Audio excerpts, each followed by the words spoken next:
Hello అండి, అందరికి నమస్కారం. ఈరోజు అండి నేను ఎగ్ కటోరీ ఆమ్లెట్ చేస్తున్నానండి. కటోరీలకి కొంచెం ఆయిల్ అప్లై చేసుకుందామండి. ఈ 3 ఎగ్స్ అండి, ఈ 3 కటోరీల్లో పగలగొట్టి వేస్తానండి. ఉప్పు, కారం, గరం మసాలా వేస్తున్నానండి. ఉప్పు అండి.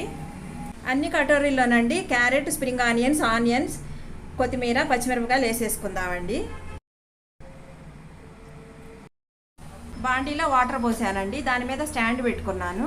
ఇప్పుడు దీని మీద ఒక ప్లేట్ పెట్టేసి ఈ కటోరీలు పెట్టేస్తున్నానండి. ఇప్పుడు ఈ మూత పెట్టేస్తానండి. 7 మినిట్స్ స్టీమ్ చేసేసుకుందాము. అయిపోయిందండి, చూడండి, చాకు కూడా ఏం అతకటం లేదు. చల్లబడిన తర్వాత ఒక ప్లేట్లోకి తీసుకుందామండి.